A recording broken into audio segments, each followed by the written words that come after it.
Ok. Como era de esperar, eu vou compartilhar minha tela. Vamos ver se vai dar certo. Quem pode compartilhar? O host.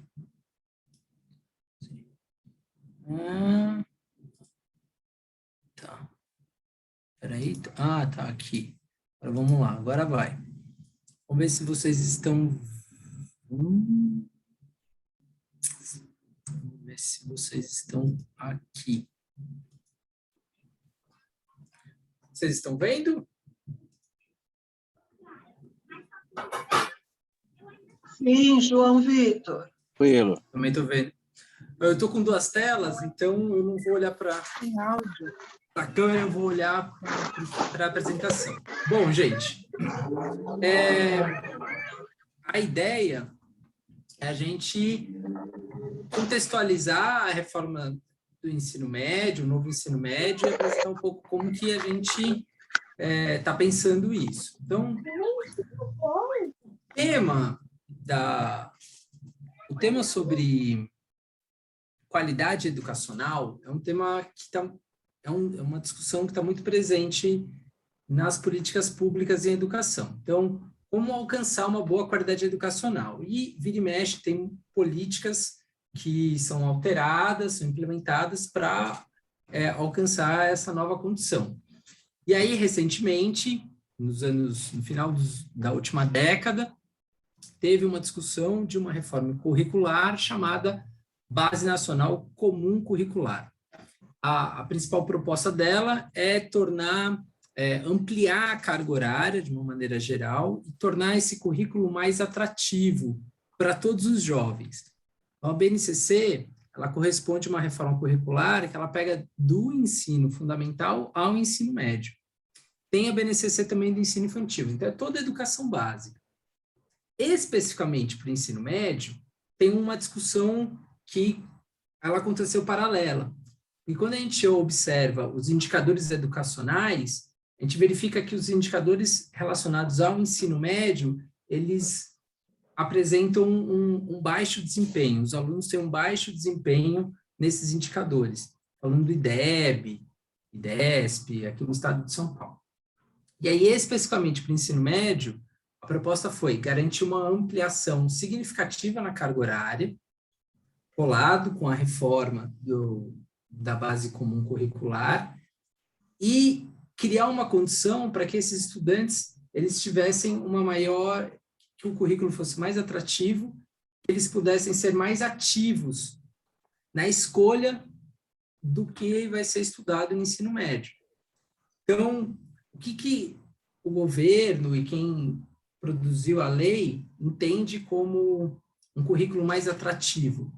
Ao invés desse estudante ver todas as disciplinas, o aprofundamento que nós vivemos na nossa educação básica, ele vai poder escolher por algumas disciplinas, vai poder escolher por alguns temas, que ele possa dar um pequeno mergulho, um aprofundamento maior, e, portanto, isso ser algo mais atrativo para ele. Então, especificamente sobre o novo ensino médio, agora a carga mínima vai ser de 3.000 horas, a escola já faz uma carga superior a esta, sem a reforma, então essa mudança da carga horária para a gente não tem muito impacto. Tem a questão do protagonismo do estudante e o que isso significa. O estudante ele precisa ter escolhas, ele precisa escolher coisas no segundo grau, no ensino médio. Então, ele vai ter que optar pelo que está sendo colocado como itinerários formativos. Os itinerários formativos, eles são caminhos para se alcançar, para concluir o ensino médio. Então, o novo ensino médio, ele corresponde a uma base comum curricular, são todas as disciplinas, somado a um conjunto de disciplinas específicas, que são os itinerários formativos. Na letra da lei, O que é apresentado como os itinerários formativos são itinerários de humanas, exatas, biológicas naturais, linguagens, e eu acho que tem um ensino técnico. Então, aí são uma proposta de itinerários formativos que as escolas podem incorporar. As escolas da rede particular, elas podem criar os seus próprios itinerários formativos, que foi o nosso caso. Então, esses itinerários formativos, eles são apresentados para os alunos, e os alunos fazem escolha, eles escolhem por qual itinerário eles vão querer seguir ao longo do ensino médio. Mas e se o estudante quiser mudar de itinerário no meio do percurso? Isso é possível. Não é algo que é perpétuo, imutável.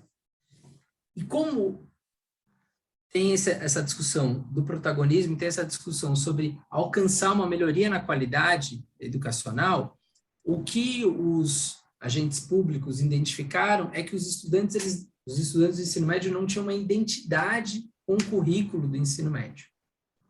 Porque o estudante estuda um conteúdo de uma determinada disciplina que não tem muito a ver com o que ele quer fazer no futuro. Ele estuda matrizes em matemática e ele quer ser veterinário. Então, além disso, uma parte significativa, isso enfim, percentualmente é relevante, dos formandos do ensino médio não tem uma perspectiva de universidade, de trabalho. Então, a fim de reverter essa situação, criou-se a disciplina chamada Projeto de Vida. Então, na disciplina Projeto de Vida, os estudantes vão ter debates, vão ter discussões, para que eles possam identificar qual itinerário tem mais a ver com eles e o que fazer nessa vida pós-ensino médio. A lei, então, um decreto que define o novo ensino médio foi estabelecido em 2020 e nós temos até março de 2022 para implementar. Desse modo, iniciamos o ano seguinte, o próximo ano letivo, com o novo ensino médio rodando. Daí a necessidade de fazer essa apresentação, tanto para as famílias quanto para os alunos. Quais são as nossas definições? E agora eu passo a palavra para o Sidney. Você está aí, Sidney? Tô aqui. Assume aí as entradas de participantes. Assumindo. Faz favor. Pega o Leme. Bem, eu vou, então, explanar um pouquinho, né, sobre esse modo que nós pensamos esse ensino médio dentro de uma escola Waldorf, né, em especial dentro da nossa escola, da Francisco de Assis. Uma vez que um dos elementos importantes e fundamentais colocados pela proposta, né, desse novo ensino médio é que também as escolas possam pensar esse ensino médio a partir de sua realidade também, né? Ou seja, que ela olhe o seu entorno, que ela olhe o seu público, né? Que ela olhe os seus estudantes de um modo geral, né? De que maneira eles se configuram e possa pensar dessa maneira nos seus itinerários e nesse novo modelo. E isso significa você, de fato, saber qual é a tua comunidade, você ter uma dimensão melhor do teu conjunto de pessoas e daí, então, criar toda essa proposta. Mas, evidentemente, no caso de uma escola Waldorf, a gente tem também alguns elementos que são anteriores à proposta, né? Que são pressupostos daquilo que nós, dentro da escola Waldorf, entendemos como um ensino voltado para um terceiro setênio. Essa idade que vai dos 15 aos 21 anos, no caso da escola, dos 15 aos 18 anos, basicamente. E, nesse sentido, montamos essa proposta sem perder esse olhar, essa visão, né? porque entendemos que está na essência do que é a pedagogia Waldorf e muito do que é a proposta da BNCC e dos novos itinerários, de certa forma, corroboram aquilo que já praticávamos na escola, né? Claro que trazendo novos elementos, isso a gente vai observar e destacar, mas, em especial, o quanto a proposta já vem ao encontro do que é a escola Waldorf. Então, nesse sentido, pensamos o que seria, então, essa nova configuração, né? E, de certa forma, entender que essa configuração de aulas, essa configuração de currículo deve, em primeiro lugar, se encaixar com a configuração que nós estudamos e observamos para o jovem de 14, 15 a 21 anos, que é o jovem do terceiro setênio, que é, para nós, uma nova configuração do próprio desenvolvimento humano, dentro da perspectiva da antroposofia e da pedagogia Waldorf, ou seja, nesse terceiro setênio há características especiais, bem específicas, que se desenvolvem a partir da entrada na puberdade. Agora, se for possível, eu não faço. E que vão, então... Fala para ela aqui. Que vão, então, é da Yolanda, João. E que vão, então, se desenvolvendo a partir dessa faixa etária. Pensando nisso, ou seja, tendo isso como parâmetro, é que, então, começamos a pensar nessa elaboração. E quais são esses parâmetros em especial, né? Entendemos que o terceiro setênio é o momento em que o jovem passa por uma mudança significativa, não só corporal, como é muito claro dentro da puberdade, a possibilidade que o jovem tem agora de criar uma nova vida, e isso tem aspectos que vão além da questão física, mas que também nos permite observar como o jovem desenvolve o seu pensamento de forma bem diferente a partir dos seus 12 anos. Com a entrada nessa puberdade, em especial, é a ideia de que o jovem agora cada vez mais está atento e pronto para questões ligadas às noções de causa e consequência, um pensamento lógico cada vez mais pronto para se desenvolver.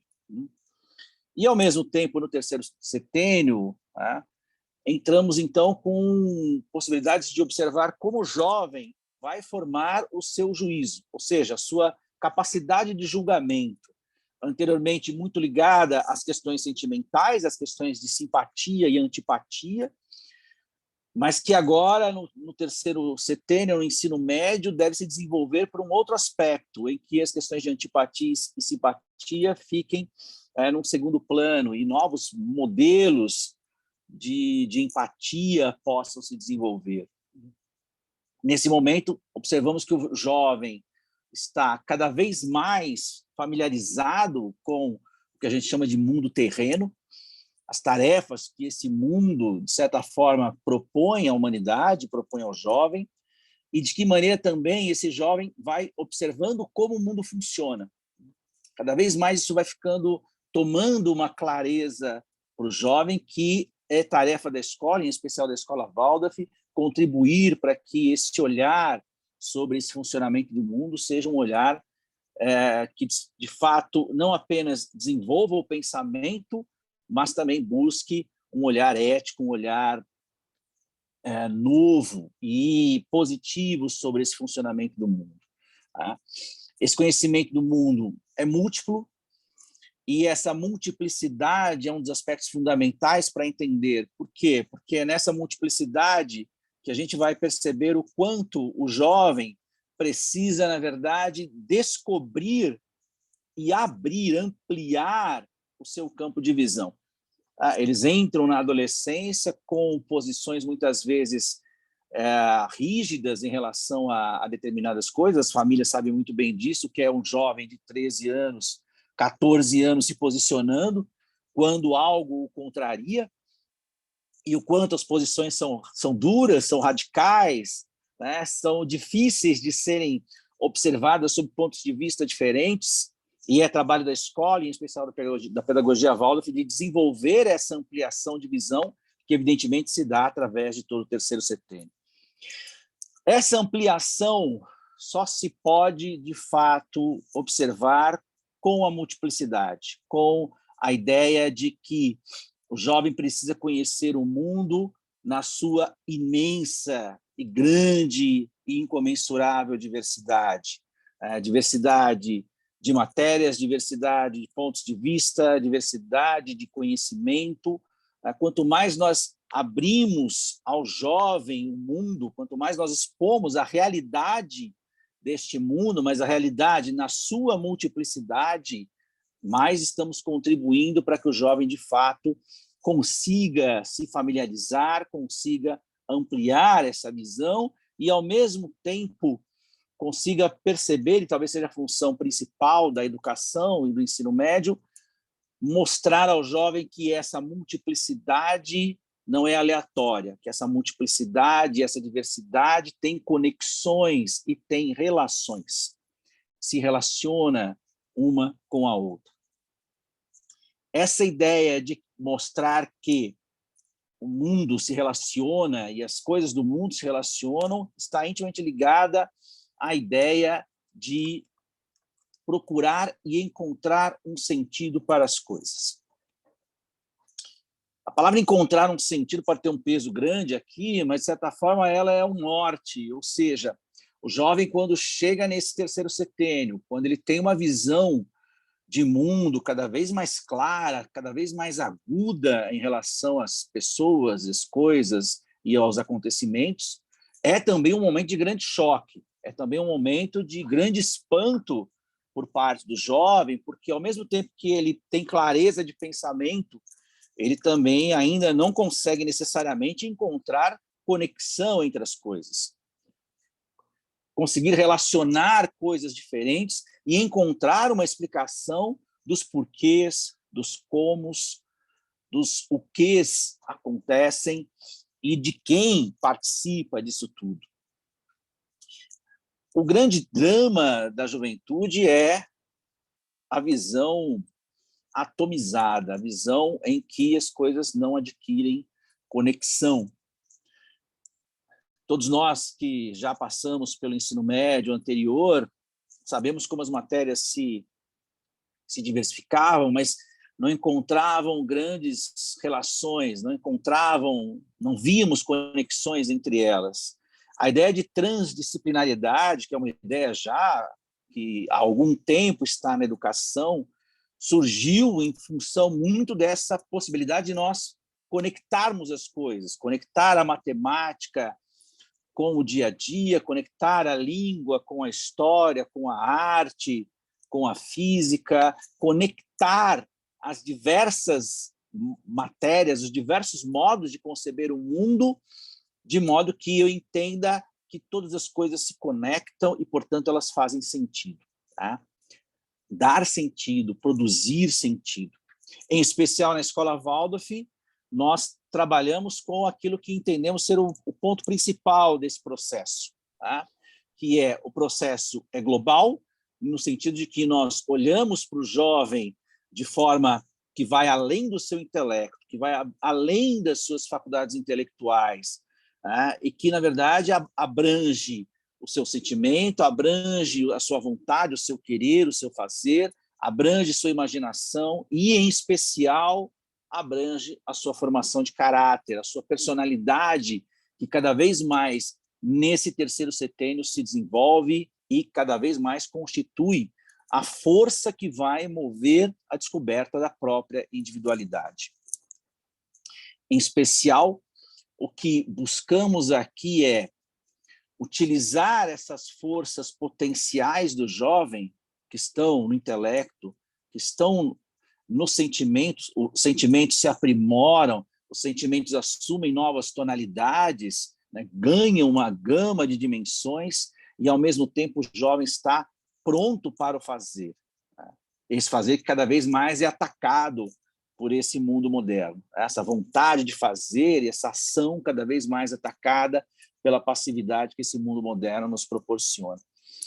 E a Escola Waldorf tem sempre um olhar para isso, no sentido de buscar, através do seu modo de ensino, da maneira como ela elabora as matérias, tá? Alimentar esses elementos, colocar esses elementos em ação, e esses são, de fato, os grandes pressupostos para o nosso trabalho. Adiante, João.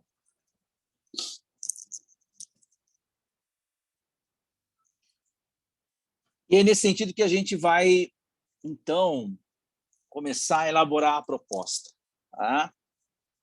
E nesse sentido, o nosso ponto principal é esse respeito ao desenvolvimento antropológico do estudante. Esse desenvolvimento que, dentro da Escola Waldorf, estudamos, né, nas nossas reuniões, estudamos nos nossos grupos de trabalho e estudo, em que a cada etapa do jovem, aos seus 14, 15, 16, 17, 18 anos, cada etapa nos apresenta características que são, de certa forma, reincidentes, que são características comuns aos jovens, apesar das suas particularidades e individualidades, mas que também estabelecem para nós modelos nos quais a gente se baseia para construir esse amplo currículo que é o ensino médio na Escola Waldorf. Nesse sentido, a nossa proposta visa também garantir que a formação do jovem continue ampla. Uma das questões que temos visto dentro da proposta desse novo ensino médio é a possibilidade da especialização, tá? Em que cada escola vai determinar da sua maneira, mas há muitas escolas que estão, de fato, pensando em algo muito próximo ao que era o ensino técnico e profissionalizante, que já todos conhecemos esse modelo, ou seja, dar ao jovem um tipo específico de formação e ele, então, se direciona já desde o seu primeiro ano do ensino médio a essa formação. Esse é um modelo que nós, de certa forma, pensamos ao contrário, ou seja, entendemos que o ensino médio ainda é um momento de ampliação e não propriamente de especialização.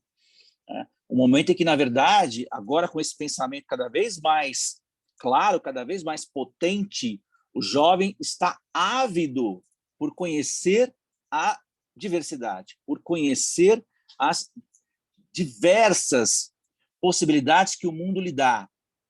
E, portanto, é quase que uma condição de que nós possamos dar ao jovem essa possibilidade ao longo do ensino médio, para que, ao longo do ensino médio, ele possa, então, desenvolver aquilo que ele, e nós vamos falar bastante sobre isso, aquilo que ele vai entender como seu projeto de vida.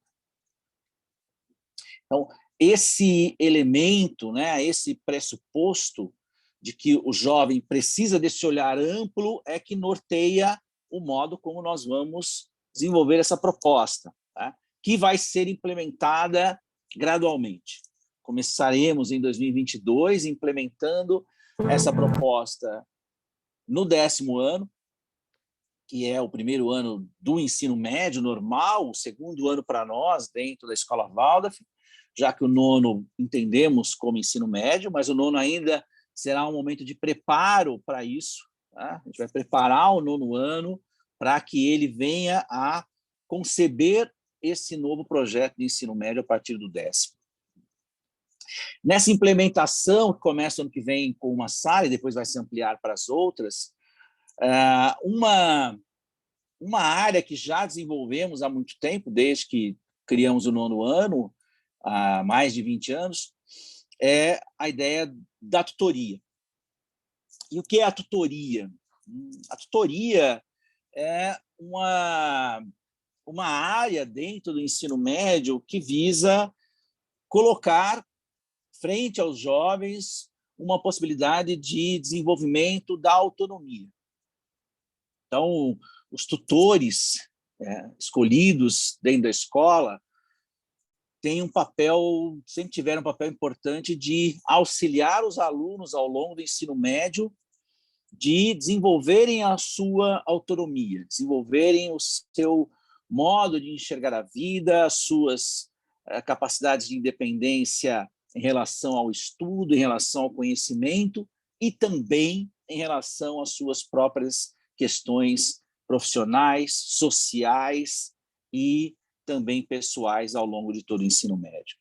O tutor é uma espécie, sempre foi, né, uma espécie de mediador entre o jovem e o mundo que está ali, né, de certa forma, esperando por ele, e o tutor com o papel de orientador, de aconselhador, no sentido de permitir ao jovem esse caminho, né, visualizar esse caminho. A concepção de projeto de vida que está na proposta desse novo ensino médio, ela vem completamente ao encontro do que já era a tutoria, né?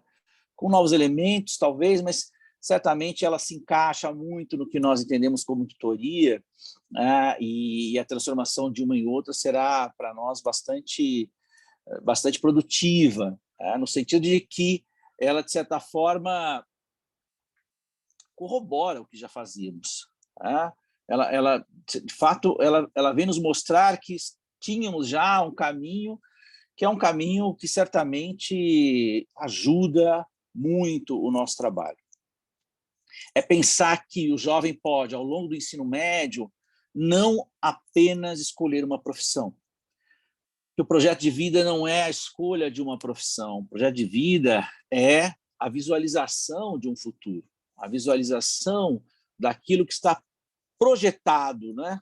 A própria palavra diz muito isso. Aquilo que se projeta para algo a longo prazo. Aquilo que, de certa forma, vai surgir no seu horizonte, pode estar no seu horizonte. E o caminho para atingir esse horizonte é muito diverso. Há caminhos diversos. E caminhos, de certa maneira, é que pensamos como elementos desse projeto de vida.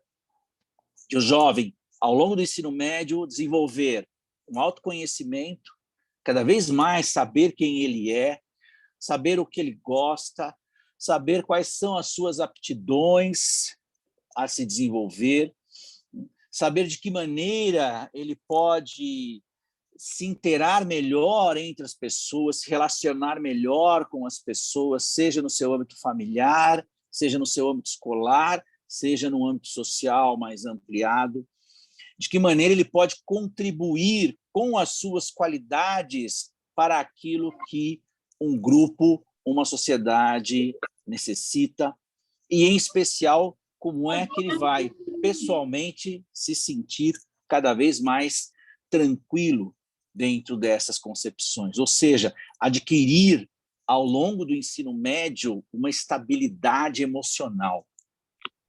E esse é um ponto importante para a gente poder pensar o que é um projeto de vida.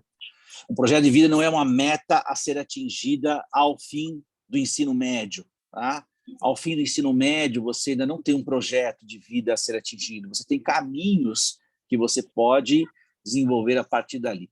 E são esses caminhos que, de certa forma, a tutoria, agora aliada a esse projeto de vida, tem o papel, em especial, de mostrar para o aluno. Esse talvez seja o ponto-chave da nossa proposta, né? O ponto em que todas as matérias, de certa forma, convergem. Ou seja, tudo que nós propomos enquanto construção curricular, né, vai ao encontro daquilo que virá a ser o projeto de vida desses alunos, né?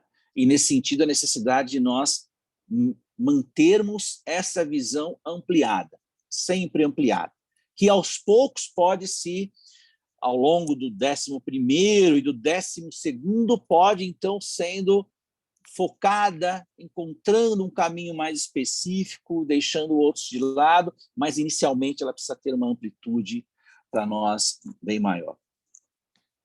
Nesse sentido, entram os itinerários formativos, isso que o João explicou no início, né?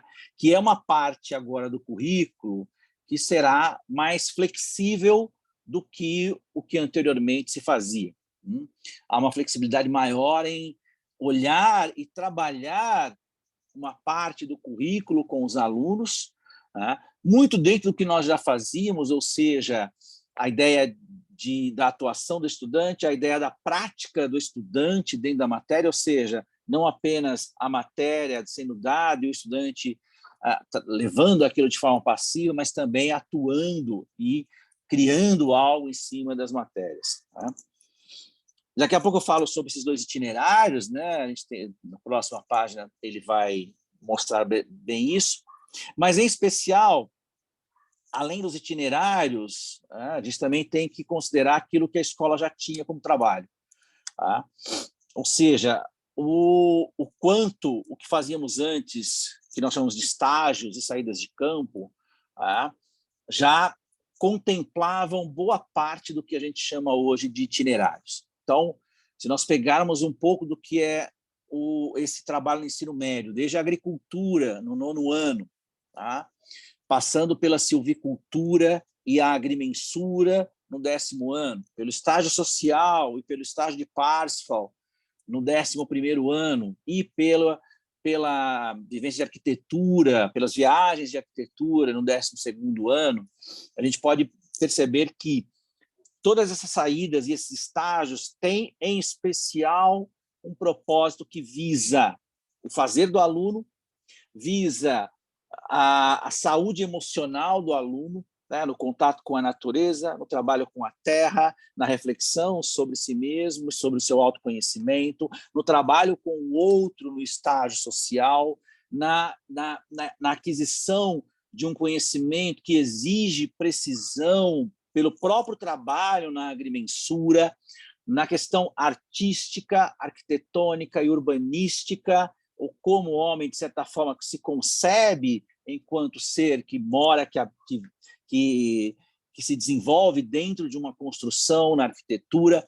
Esses elementos todos, né, levados em trabalhos de campo, levados de uma forma prática ao aluno, né, de certa forma, sempre desenvolveram dentro da Escola Waldorf esse modo de ir para o mundo, esse modo de ser inserido no mundo, literalmente falando.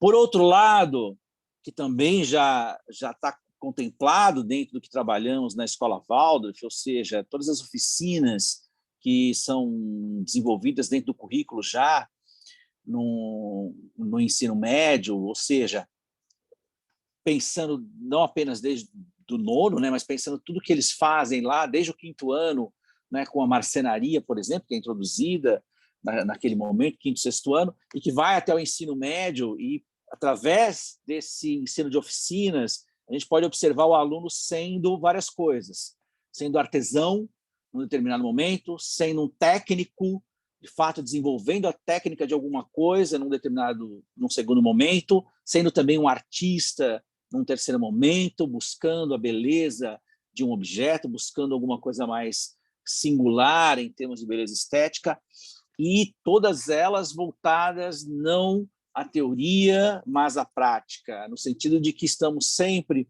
observando e procurando trazer para o aluno essa riqueza de expressão intelectual, emotiva e ligada à vontade ao fazer. As oficinas que hoje abrangem praticamente todas as artes, desde a pintura e desenho, passando pela madeira, passando pela modelagem, né, pela escultura, entrando nas áreas das artes manuais, das manualidades, como, por exemplo, o tear, como, por exemplo, os trabalhos em tecido, chegando às técnicas mais do mundo moderno, como a fotografia e o cinema, passando pelo teatro, ou seja, toda essa amplitude de oficinas que nós oferecemos no ensino médio, além da tecnologia que está inserida aqui, tudo isso vem ao encontro desse modo de pensar. E, ao mesmo tempo, como dentro da escola a euritmia e a educação física, né, duas disciplinas do corpo, né, duas matérias do corpo, como elas também contribuem para esse olhar sanador, ou seja, não só o intelecto, não só a alma, mas também a saúde do corpo, a saúde da expressão corporal e tudo isso, tudo que está ligado a esse elemento. Então, isso tudo, tá, define, pressupõe aquilo que a gente está apresentando agora como proposta. João, pode passar para a próxima?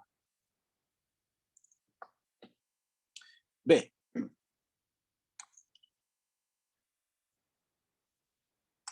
aqui a gente tem um pouco, né, daquilo que é a proposta inicial.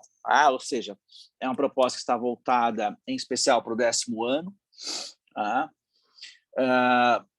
levando muito dessa ideia, em parte das matérias, para algo voltado para o mundo prático, voltado para a aplicação de cada matéria no mundo contemporâneo. Nós dividimos em 2 eixos, que, na verdade, são eixos, como vocês podem perceber, são eixos multidisciplinares, porque, como eu já coloquei antes, a ideia de especialização, entendemos que num 10º ano ainda não é o momento para isso. A gente pode ainda pensar isso num momento mais posterior, em que, de fato, as questões são já estarão melhor definidas pelos jovens. Mas, nesse primeiro momento, a ideia de diversidade, de amplitude, cada vez mais se coloca para nós. E é nesse sentido que a gente elaborou, não está totalmente completa, mas que a gente elaborou um pouco desse olhar, né? Olhando um pouco já o que fazíamos no 10º, olhando as questões que entendemos para o aluno de 10º ano, é que surgem modos de pensar esses itinerários, ou seja, eles complementam aquilo que é o que o João disse para vocês de BNCC, ou seja, a Base Nacional Comum Curricular, as matérias que todos já conhecemos, e, ao mesmo tempo, ampliamos e aprofundamos o conhecimento dessas matérias através de práticas que são imediatamente voltadas para uma aplicação. Tá? Temos, então, a ideia de 2 eixos que mexem e que, de certa forma, trabalham dentro de uma ideia temática, em especial, que abrange aquelas grandes linhas de disciplinas que o João falou, né? Linguagens, natureza, ciências humanas, matemáticas, etc., tá? E que, de certa forma, trazem qualidades específicas para essas matérias que nós chamamos aqui, no caso, de transformações da natureza e cultura e equilíbrios do humano e ambiental, esses 2 grandes eixos, né, que farão parte aí da escolha dos alunos. Ainda ampliaremos um pouco essa ideia da escolha. Nesse sentido, e aí eu vou começar puxando a sardinha aqui para o meu lado, né, porque faz parte, eu estou com a palavra, né, então eu posso, né, que eu vou falar aqui da língua portuguesa, né. O currículo da Escola Waldorf em língua portuguesa no 10º ano, né, já praticado há muito tempo dentro da Francisco de Assis, em especial voltado uma boa parte à literatura, uma outra parte à língua, né, mas a literatura agora é o carro-chefe da língua portuguesa no ensino médio, né, desenvolveu já há muito tempo a ideia de uma espécie de ensino relacionado às origens, ensino relacionado ao modo como o homem se expressa através da escrita literária ao longo do tempo. Tá? Oficialmente, dentro do currículo normal, eu diria que na Escola Francisco de Assis a gente trabalha com a literatura de formação. E quando a gente fala em literatura de formação, a gente está falando de uma origem da literatura bem lá atrás na história, ou seja, desde a criação dos grandes poemas épicos da humanidade, desde a criação da poesia lírica e da expressão do eu. Tá? E esses 2 grandes eixos da literatura no ensino do 10º ano, do primeiro, do colegial, como seria a nomenclatura nas outras escolas, estão aqui contemplados, de certa forma, nas 2 propostas. Tá? De um lado, uma possibilidade de discutir um tema que vem já das epopeias antigas e que cada vez mais, na contemporaneidade, é um assunto de discussão, é um assunto de criação literária, é um assunto de criação artística, que é a ideia do herói. Um herói, claro, evidentemente, bastante transformado, um herói que tem novas dimensões com o mundo dos quadrinhos, com o cinema, e que cada vez mais vem suscitando debates, suscitando um mundo à parte em relação a essa ideia do imaginário sobre o herói, que está aqui contemplado nessa proposta do Fórum de Debate e Criação de Fanfics sobre heróis. Do outro lado, tá, em que, ao mesmo tempo que eu tenho essa imagem, grande imagem social do herói, o herói como aquele que está, de certa forma, contemplando um povo, contemplando a ideia de nação, do outro eu tenho a expressão individual, que, dentro de um aluno de 10º ano, aluno que está ali indo para os seus 16 anos, basicamente, está entrando numa diversificação cada vez maior em relação aos colegas da sala, a sua individualidade cada vez mais aparecendo, surgindo, cada vez mais ele percebe o quanto ele se liga a tal colega, o quanto ele se distancia de outro colega em termos de gostos, em termos de modos de pensar. Isso vai ficando cada vez mais claro para o aluno, e ao mesmo tempo que vai ficando claro, também vai ficando um drama, porque ao mesmo tempo ele vai perdendo uma certa conexão com esse grupo social e ao mesmo tempo não se encontrando individualmente. E a oficina de criação poética, de certa forma, ela auxilia nessa expressão individual, né? Nessa observação da própria individualidade através de um trabalho artístico. Então, os dois eixos vão, de certa forma, contemplar necessidades específicas dos alunos que nós entendemos dentro da Escola Waldorf. Tá?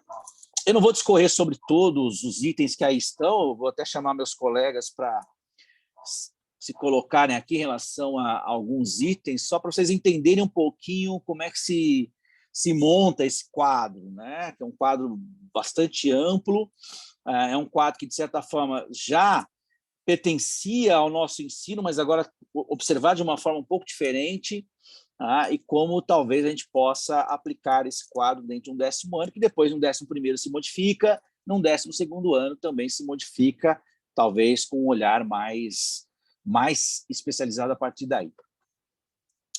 Gostaria de chamar o Lucas, você pode... Gostaria de falar um pouco, Lucas? Posso sim, vamos lá, Sidney. Bom, boa noite mais uma vez a todos. Então, dentro dos dois eixos, né, eu vou falar um pouquinho, brevemente, um pouquinho da sociologia e da filosofia. Antes de falar dessas duas disciplinas, vocês vão perceber que a história, também, que é outra disciplina que eu leciono, ela não se encontra aqui nos dois eixos, né? Não há uma obrigatoriedade de todas as disciplinas elas formarem um itinerário formativo. Tá? Elas não precisam estar aqui. Então, a princípio, eu coloquei as duas propostas aqui de sociologia e filosofia, e como na nossa grade aqui a história ela está apenas sendo lecionada, ministrada através das épocas, elas acabaram não entrando. Tá? Atualmente, a sociologia e a filosofia, elas são disciplinas que elas se encontram, como a gente fala, as disciplinas avulsas. Né? Então, os alunos eles têm uma aula de sociologia e uma aula de filosofia por semana. Tá? Então, a princípio, os itinerários formativos, né, foram colocados apenas a sociologia e filosofia. Tá bom? Pensando um pouco, falando na sequência aqui, a sociologia está primeiro, a oficina de cidadania e formação cultural. A ideia aqui, então, é trabalhar essas grandes temáticas sociológicas, então, a cultura, a identidade, cidadania, pertencimento, né, a partir, então, da oficina. Conscientizar o jovem, ponderar o jovem no seu papel enquanto membro da sociedade, né?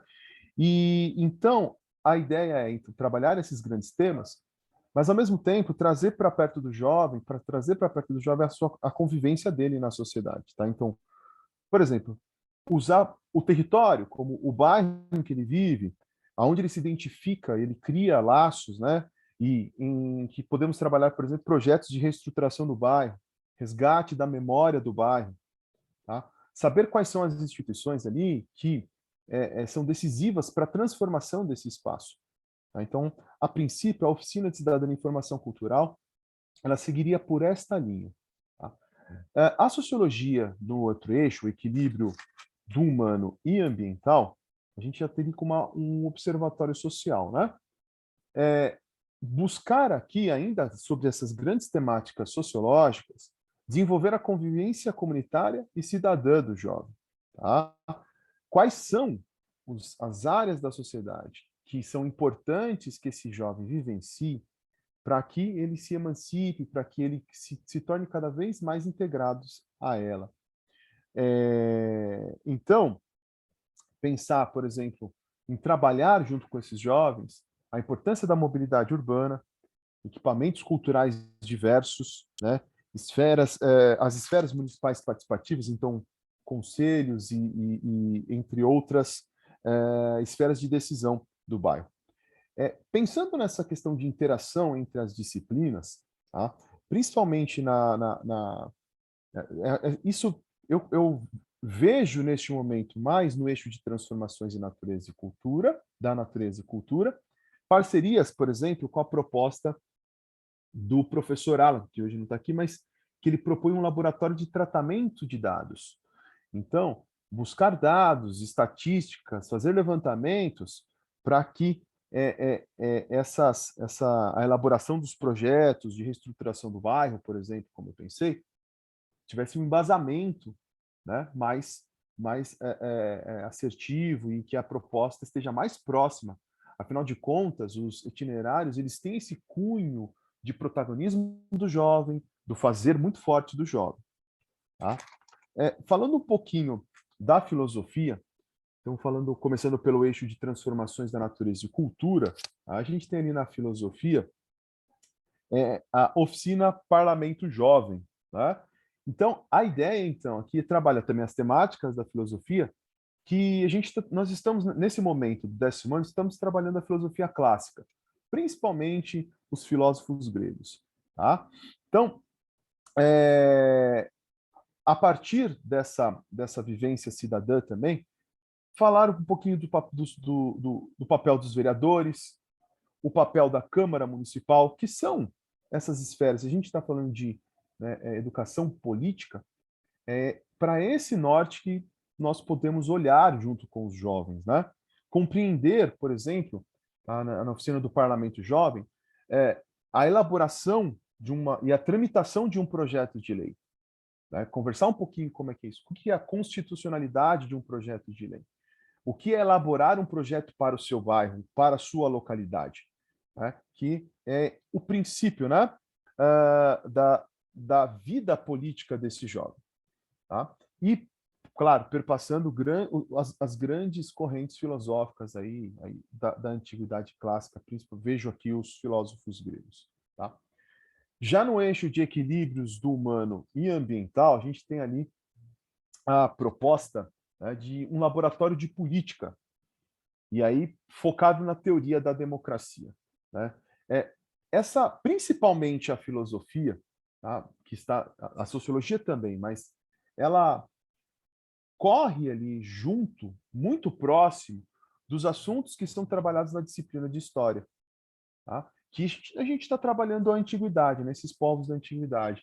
A organização desses povos, as narrativas históricas a partir de personagens dos povos da Mesopotâmia, e depois a gente fala dos gregos e romanos. Então, a teoria, trabalhar através da teoria da democracia, né, tendo como pano de fundo a teoria da democracia, né, e aí a gente consegue trabalhar, por exemplo, as temáticas como verdade, justiça, o que é o ser, convivência na cidade, né? E sempre fazendo aqui, nesse laboratório, um panorama com a contemporaneidade, tá? Buscando a compreensão da sociedade, né? Fazendo com que o jovem compreenda a sociedade no qual ele viva, tá? Que ele está vivendo, melhor dizendo, tá bom? Basicamente, brevemente, essas são os itinerários de sociologia e filosofia. Vou passar aqui para um colega. Bom, vou chamar o João.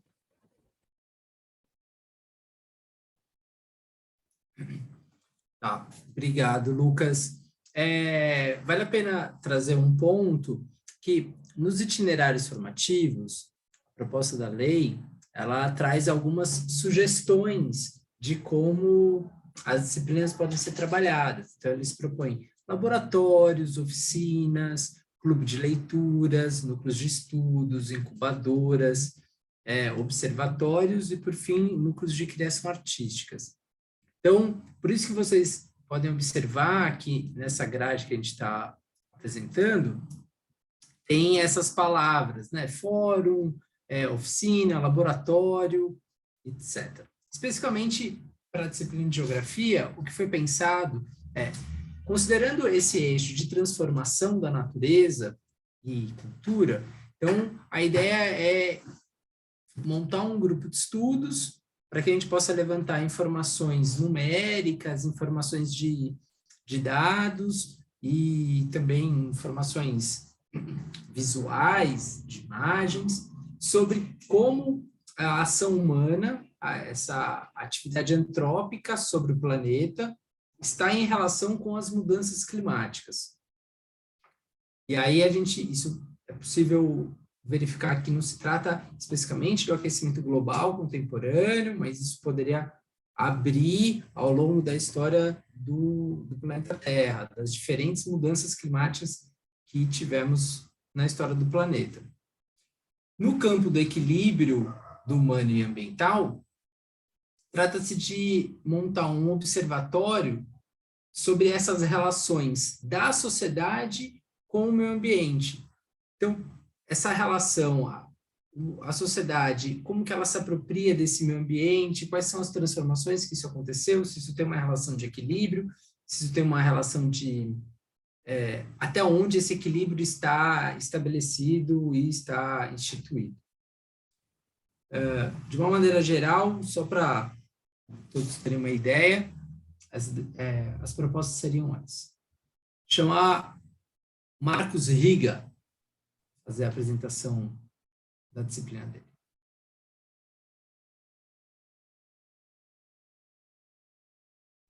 E acho que depois a gente pode abrir para as perguntas, né, João?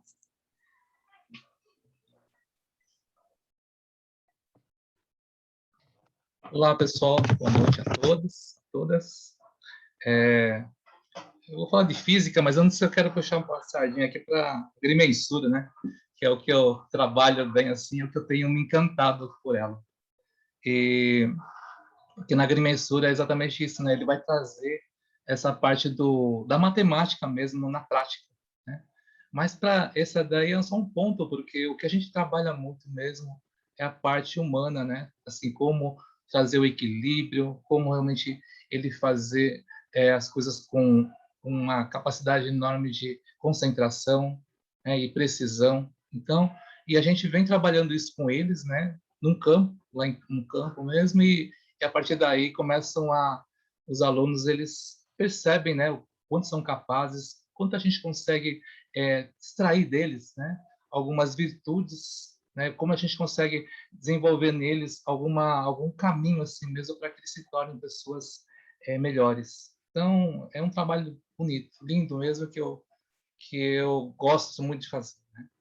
E aí, na parte da física, interessante que esse currículo ele veio assim amarrar ainda mais, né, a física com a tecnologia, né? Então, onde porque eu comecei a examinar, então, como é que eu faria, né, esse novo momento da tecnologia, por exemplo. Eu estou aqui examinando, né, que antes o que eu fazia, assim, eu pegava algum conceito da física, né, e a partir dali explorava com os alunos uma forma de poder, sabe, colocar através de uma experiência, através de algum conceito que conseguisse complementar aquele assunto da física. E agora eu estou vendo a possibilidade, né, de fazer coisas assim, e construir mesmo, assim, alguma coisa, algo que faça sentido para o aluno, no sentido assim de, puxa vida, eu acho que dá para, a partir disso aqui, construir alguma coisa, né? E me veio, assim, por isso que, inclusive, nessa parte de transformação, me veio muito, assim, uma vontade enorme de... Eu fui fazer, recentemente, uma oficina de forja, olha só, forja, né? Então, transformação com ferro ali, assim, de poder transformar, né? De fazer um formato com ela. E aí me veio, sabe, a ideia, então, de fazer uma reciclagem, inclusive, né? Até de poder trazer, né? A partir não tem aquelas bicicletas, as rodinhas com aquelas bicicletas de crianças, assim, tudo. Poxa vida, tem que lá fazer uma transformação, fazer um patinete com aquilo lá. Olha só. Então, eu sinto assim que daria para, assim, ao mesmo tempo que fosse algo que trouxesse neles, né, essa parte da forja, porque durante a forja, enquanto nós estávamos forjando o ferro, nossa, quantas coisas de física eu pensava. Opa, alguém aqui ficou até vibrando. Mas, assim, o quanto da parte conceitual da física mesmo, nós conseguimos trazer, sabe? Desde da força empregada, a forma como segura o martelo, a forma de serrar o negócio. Então, assim, a gente conseguiu envolver um tanto de coisa. Aí eu falei, nossa, isso me encantou. Eu falei, nossa, isso aqui trazer para os alunos mesmo, né? E a partir daí fazer essa transformação. Então, eu tinha mudado, né, de fazer a parte de da energia mecânica, transformar em energia elétrica, mas é uma coisa que eu queria estudar com os alunos também, como isso acontece, né? Então, isso aí seria a transformação. E na do equilíbrio, trazer uma forma assim também, né? De como a gente otimizar mesmo a partir das forças aplicadas. Só lembrando que no 10º ano, a gente trabalha assim a mecânica na física. Então, tem as leis de Newton, tudo. Então, como a gente trabalharia essa força aqui, sentido da força mesmo, como fazer ela aplicá-la. Assim. Então, eu pensei muito na parte da arquitetura mesmo, como nós poderíamos, isso eu estava conversando com o Alan, né, daria para trabalhar um trabalho conjunto com ele também, e como desenvolver mesmo, com que as forças tivessem trazendo um equilíbrio a partir dessas forças aí. Então, montar mesmo uma parte arquitetônica mesmo com os alunos, de tal forma que desenvolvesse esse caráter, né, de visualizar mesmo as forças. E foi nesse caminho. Então, foi só para dar uma resumida mesmo, como que interessante, né, como ele está muito ligado mesmo a isso que a gente já vem fazendo lá, né, na escola, mas como ele também ampliou a forma de poder realmente explorar mais ainda, né, essas atividades que a gente já faz. E é nessa linha que a gente está trabalhando, então. Câmbio.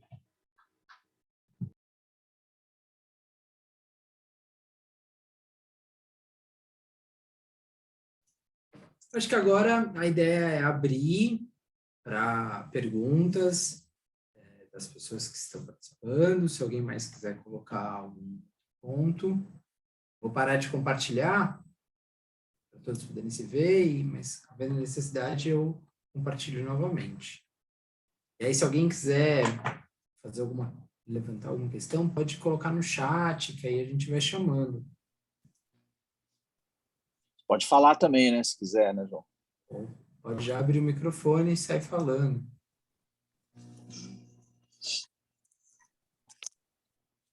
Lembrando, né, gente, sim, que é uma proposta que será implementada agora em 2022, parcialmente, para que em 2023 ela esteja já completa, abarcando os anos do 10º, 11º e 12º, e uma preparação já no 9º ano. O 9º vai ser um preparatório para esse sistema que ocorrerá a partir do 10º ano.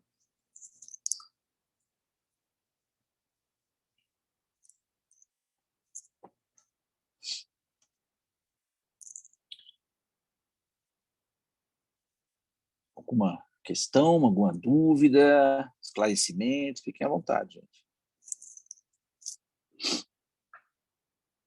Pode levantar a mãozinha também, né? Aqui no Zoom dá para levantar a mãozinha.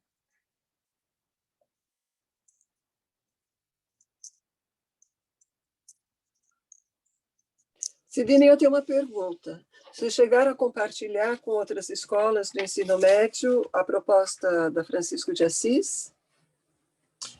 Ainda não, na verdade, o compartilhamento se iniciaria hoje com essa apresentação aqui, tanto que o convite foi aberto a qualquer pessoa, né, que quisesse vir, tá?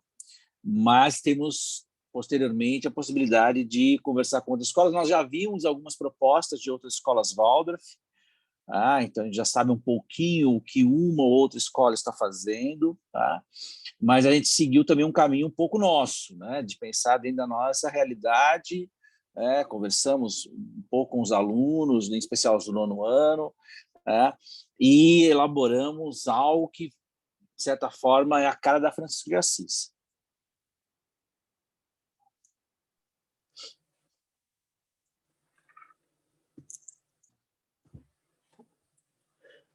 Eu achei, na verdade, bastante interessante, mas eu acho que eu vou entender melhor quando as coisas estiverem na prática mesmo. Sem dúvida, né? Todos Porque nós... algumas informações ficou assim, como é que é? Eu estou tentando acompanhar, mas não consegui pegar a sutileza da coisa. Mas parabéns para o ensino médio. Talvez um dos pontos principais, né, Denise, é a gente pensar que essas propostas dos itinerários, elas são derivações do próprio currículo, o que, na verdade, está dentro da proposta governamental. Ou seja, que os itinerários surjam como uma espécie de puxadinho, né? Dá um rabichinho assim do currículo, né? Mas num sentido, evidentemente, no caso ali, pensado muito para a escola pública, a gente sabe disso, mas também agora aplicado, né, nas particulares, no sentido de cada vez mais trazer o aluno para a prática e para a aplicação no mundo desses conhecimentos. Essa é uma proposta importantíssima. Lembrando que o ensino médio, em especial nas escolas públicas, é um gargalo de evasão. A evasão escolar nesse momento, né, da vida é muito grande. Na escola pública sempre aconteceu e, de certa forma, entende-se que era também um certo distanciamento, né, entre o jovem e as matérias, né, o jovem e a maneira como as disciplinas eram ministradas. Então, é um movimento aí positivo, evidentemente, né? Esperamos que isso tenha um reflexo positivo em todo o ensino público, e também de que maneira as escolas privadas trabalham para que isso também seja uma realidade, no sentido de aproximação do jovem com aquilo que ele está aprendendo. Sidney, eu tenho uma pergunta. Pode falar, Vidal. Por um acaso, vocês chegaram a levantar dados do que tem ocorrido nas escolas de período integral do Estado, por exemplo? No ensino médio existe um processo de, se eu não me engano, desde 2010, 2012, não lembro muito bem a data, que é de abrir o currículo para essa dinâmica. Então, essa dinâmica no governo do Estado, eu lembro muito bem que não é muito nova, tanto eu lembro que participei de um processo de seleção, mas eu acabei desistindo devido à distância, era muito distante, eram poucas escolas na época, e agora a gente vê que tem mais algumas implementando essa escola de período integral, em que, num dado momento, o aluno tem lá o conhecimento teórico, e em um outro momento, na parte da tarde, existe essa prática de vivência, de experiências, né? Tanto nas artes quanto nas ciências e assim sucessivamente. Vocês chegaram a fazer levantamento de dados para ver o que aconteceu nessas escolas, ou o que tem acontecido?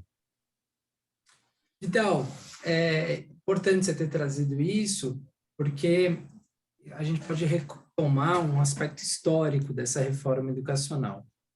As escolas de período integral no estado de São Paulo, conhecidas como PEI, ou escolas de tempo integral, as ETIs, elas são dessa passagem dos anos 2000 para a década seguinte, para a primeira década, e este modelo do novo ensino médio bebe muito dessa experiência, não só aqui do estado de São Paulo, como também do estado de Pernambuco, que é dois estados aí que impulsionaram bastante o ensino de tempo integral. No ensino médio, o que a gente observa é que essas escolas na rede pública, elas garantiram uma melhoria nos indicadores educacionais, com ampliação da jornada, só que especificamente na escola pública, muitos estudantes evadiram dessas escolas. Tem muito estudante que trabalha, que tem que fazer outros afazeres em casa, tem que levar o irmão mais novo para a escola. Então, é um tema, tem essa complexidade, porque você melhora a qualidade, contudo, você diminui o número de estudantes que vivenciam essa qualidade. A proposta agora, eu acho que é tentar resolver um pouco isso ao ampliar para todas as unidades de ensino do país, não só desses estados, especificamente, algum outro, o Ceará também é um estado em destaque, mas é um pouco dos estudos gerais, né, de política educacional que a gente pode identificar. Especificamente para as escolas Waldorf, eu acho que o que a gente pode sinalizar é que a gente muda mais os contornos, porque, de uma maneira geral, o que a proposta do novo ensino médio traz é o que, de alguma maneira, a gente já faz, né? Essa atuação com a prática, essa transversalidade, alguns aspectos do currículo, essa perspectiva do que é para o futuro, para esse jovem, mais abrangente, não só tão restrito quanto o mercado de trabalho. Então, de alguma maneira, foi simples, porque a gente não teve que criar a roda, mas a dificuldade foi mais se adaptar a essa nova nomenclatura, a estes novos termos. Não sei se eu consegui expor um pouco. Perfeito, tranquilo, isso mesmo. A evasão foi muito grande, eu sempre acompanhei muito, até uns 4 anos atrás eu estava na sala de aula e com ex-alunos que passaram de uma escola tradicional para essa de período integral encontraram muita dificuldade na adaptação. É uma luta muito grande num país em que a desigualdade é monstruosa, né? Então, vários tiveram que abandonar e voltar para o ensino tradicional, ou até abandonar mesmo e alguns partirem para o supletivo. Mas isso aí é a experiência do Estado. Mas na escola Waldorf já tinha uma característica muito próxima do que a escola de período integral tentou implementar. Isso eu lembro muito bem. Então, muito obrigado. Oi, gente, boa noite. Eu entrei um pouquinho atrasada aqui e eu não sei se eu perdi no começo, mas eu acho que um pouco o João Vitor já respondeu, mas ainda assim eu gostaria de saber, olhando o currículo, né, da Waldorf, as bases ali da pedagogia, o que realmente impactou? O que isso vai trazer? Porque eu acho que a gente tem realmente muito mais similaridade do que não similaridade, né? Com o que está sendo proposto pelo governo. Qual é o impacto real na pedagogia e observando, especialmente, toda vez que tem uma mudança curricular, eu fico um pouco preocupada justamente porque a proposta da pedagogia ela é muito específica na formação do jovem. Então, qual é o impacto real no currículo da Waldorf? Apesar da gente ter e saber da criatividade dos professores em sala de aula, mas eles têm uma base aí que se percorre de acordo com aquilo que pensou o Steiner. Olá, Tereza. Tudo bem? Tudo bem. Como eu tinha colocado, você chegou um pouquinho depois, mas nenhum problema. Na verdade, a proposta ela vem muito ao encontro, tá, do que é a Escola Waldorf, ou seja, ela traz propostas que já eram praticadas na Escola Waldorf e que agora, na verdade, sentem-se, de certa forma, validadas por essa concepção. Tá? Talvez um ponto, um pouco de entendimento diferente que nós temos do ensino médio é a ideia da especialização.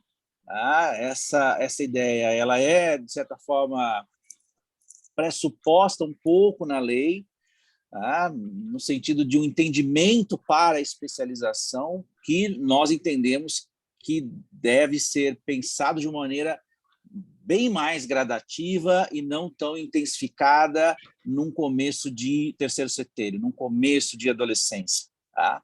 Então, pegar um jovem de 10º ano, de primeiro colegial, e já colocar o jovem dentro de um eixo em que se especializa a partir dos 16 anos, nós não entendemos como o melhor caminho, né? Nós entendemos que o caminho ainda deve ser ampliado e é o que está dentro da nossa base de proposta. Sabemos que existe um ensino técnico, que sempre existiu, na verdade, né? Já foi muito utilizado nos anos 80, e que era um ensino voltado especificamente ao trabalho. Então, você fazia ensino técnico e já ia trabalhar. Eu fiz ensino técnico, nunca trabalhei na área, né? Sou eletricista de manutenção, né? E nunca fui eletricista em lugar nenhum. Né? Podemos aproveitar o Sidney na escola. Troco lâmpada aqui em casa e olhe lá. Mal trocado. Exato. Na verdade, um ensino técnico para mim, né, um jovem de 15 anos que fez ensino técnico, me serviu para dizer o que eu não queria e não exatamente o que eu queria. Então, esse é um ponto que muitas vezes a gente encontra, não quer dizer que isso é geral, né? Estou falando da minha experiência enquanto aluno de ensino técnico, mas que, de certa forma, direciona demais o teu olhar no momento em que teu olhar quer se ampliar, no momento que seu olhar está buscando a experiência, a experimentação, e a gente sabe o que é esse desejo de experimentação dentro de um jovem. O jovem quer experimentar tudo, de várias maneiras, inclusive, né? Positivo e negativo. Ele quer experimentar tudo, ele quer, de fato, saber o que é a vida nas suas diversas possibilidades. E, nesse sentido, e aí vem um pouco o que o Steiner coloca para nós dentro da antropologia do jovem, o quanto eu preciso alimentar essa necessidade de diversificação, mostrando que há sentido na diversidade, que as coisas se ligam, criam, de fato, relações verdadeiras, que não são elementos aleatórios do mundo, nos quais ele não encontra sentido, e quando ele não encontra sentido, ele se perde. E a gente sabe o que é um jovem perdido. O jovem perdido é o que não encontra sentido nas coisas, e cada vez mais o mundo moderno, com excesso de informação, e não com apenas mais acesso, mas com excesso, um excesso que não tem ligação. Você liga a internet, você pode encontrar tudo lá, mas como é que você relaciona as coisas a partir desse acesso? Né? E o nosso trabalho enquanto professores, enquanto Escola Waldorf, é dar a possibilidade do aluno criar essa ligação e, portanto, a ideia de ampliar a visão e não afunilar essa visão. Por isso que a nossa proposta ela vai começar com essa amplitude. Talvez depois, no 11º, no 12º, a gente consiga observar um afunilamento, mas a ideia inicial é manter a ampliação da visão. Não sei se eu respondi a tua pergunta. Sim, era uma preocupação que eu tinha com relação a essa proposta. Foi legal, obrigada. Obrigada. De nada.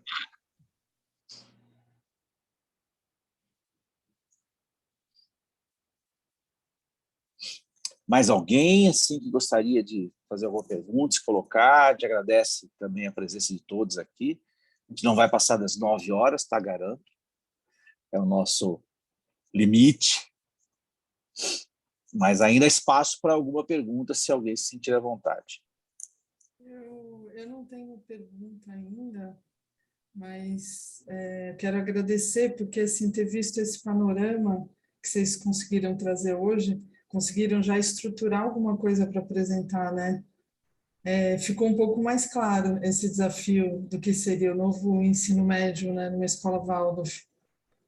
E agora já está até começando a conseguir até entender um pouquinho e até a poder ter alguma pergunta daqui a pouco, sabe? Porque eu ainda não tinha conseguido visualizar. Então, foi muito legal ver esses 2 itinerários que vocês construíram. Já é um ponto de partida, né? Muito bom. Então é isso. Agradecida aí pelo trabalho de vocês de terem conseguido já em novembro trazer essa proposta assim já organizada, né? Grato. Obrigado, Júlia. Lembrar também uma coisa, pode falar, Mariane. Eu tenho uma dúvida assim meio prática assim na prática. Vocês comentaram que as escolas elas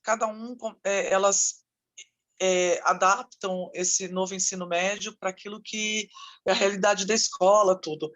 A gente pensando, por exemplo, um aluno que está numa outra escola mais tradicional, vamos dizer, e que optou por um itinerário X, na hora que esse aluno muda de escola e vem, por exemplo, para uma Francisco de Assis, como que isso é feito? Assim, se ele vem já com uma decisão de uma outra escola, como que isso é inserido ou vice-versa, entendeu? Como um aluno da nossa escola, por exemplo, sairia com algo mais abrangente e teria que, por exemplo, numa mudança necessária. Então, como que isso faz com assim, acontecer na prática, com as particularidades de cada escola? Não sei se foi claro. Oi, vou comentar, tá, Sidney? Pode falar. É importante o que você trouxe, Mário, porque a escola ela deve ser entendida no seu contexto. Então, a nossa escola está localizada num bairro, em determinada cidade. Se esse estudante vem de uma escola, por exemplo, uma escola rural, os itinerários formativos vão dialogar com o contexto desta escola rural. Só que a mudança vai criar esse impacto do estudante ter que se readequar, se relocalizar entre os itinerários que a escola nova está oferecendo. Contudo, ele não vai perder a base nacional, porque isso, talvez, na nossa experiência como estudante, a gente viveu isso. A gente estava numa escola, mudava para outra, e aí ia para a sala de aula e via que o professor está falando de um assunto que viu no ano anterior, ou está falando de um assunto que estava à frente, e aí ele teve um vazio, um gap. Então, isso vai ser suprido. Isso, a base comum, ela está propondo não acontecer isso. Todas as escolas do país vão seguir o mesmo currículo, sem fazer com que o estudante perca um determinado conteúdo. As especificidades, deixa eu colocar o computador para carregar, as especificidades estão relacionadas aos itinerários. E aí o estudante, numa nova escola, ele vai observar esse cardápio de itinerários, sempre serão mais do que um, para que o estudante tenha essa possibilidade de escolha, e à luz disso, ele fazer esse mergulho. Esse mergulho está relacionado com esse contexto. Então, a escola, na elaboração dos nossos itinerários, houve uma consulta aos estudantes, atualmente, do 9º ano, do quais seriam as vontades, quais seriam os maiores interesses deles, e à luz dessas vontades e interesses, a gente desenhou essas propostas. Porque é isso, se fossem outros estudantes que trouxessem outras demandas, talvez nós teríamos um outro itinerário. Obrigada, João. Acho que cabe dizer, né, um pouco também que, em termos práticos também, a escola não muda nada na sua carga horária, não muda nada nos seus horários. Inclusive, o nosso horário, da maneira como ele já é montado hoje, ele praticamente só encaixou, né, como se fossem pecinhas que estavam faltando ali, só encaixou cada itinerário sem nenhuma grande mudança, porque exatamente o formato já estava muito dentro dessa possibilidade, né? Uma questão também, acho que para finalizar um pouco, fechar um pouco o que a Mariane perguntou, né? O aluno que vem para a Escola Waldorf no ensino médio, sai de uma escola tal e vem para o ensino médio da Escola Waldorf, em geral, é um aluno que está, de fato, atrás de uma outra proposta. Essa é a nossa experiência enquanto ensino médio aqui, e dá 90% dos alunos que recebemos ao longo desses anos todos de ensino médio e que vinham de escolas diferentes, que não eram Waldorf, vinham atrás de uma proposta alternativa ao que eles tiveram antes. Então, de certa forma, o aluno que procura a nossa escola, e olha, curiosamente, muitas vezes é o próprio aluno que procurou a escola, não a família, o aluno estava, de fato, cansado ou já tinha esgotado aquele modelo do qual ele aprendeu durante todo o ensino fundamental e vinha, então, atrás de uma nova proposta. A nossa proposta ela continua sendo Waldorf na essência, a gente não vai perder esse elemento, né? A gente vai cumprir a legislação, mas sem perder a nossa cara, sem perder a nossa fibra, a nossa espinha dorsal, né? E a nossa espinha dorsal está ali mantida. Isso nos configura enquanto escola Waldorf, né, nos configura enquanto escola que tem um modo de pensar a educação que é esse, que a maioria de nós, né, já conhece ou está conhecendo, enfim, está se aprofundando de alguma maneira, né, e que nos faz, né, nos traz a essa comunidade chamada Waldorf, que é tão diversa para cada lugar, inclusive, como disse João, né, uma escola Waldorf na zona rural vai ter uma proposta diferente, né, do que uma escola Waldorf numa cidade como São Paulo, incrustada no Lausanne Paulista. Então, isso muda tudo, né? Muda bastante coisa. E a gente tem que pensar isso, porque não está só apenas na proposta governamental, mas na própria proposta Waldorf elaborada pelo Steiner está isso, ou seja, você pensa a sua realidade local, você pensa o público que está dentro da sua escola, não o público idealizado, mas aquele público que está ali.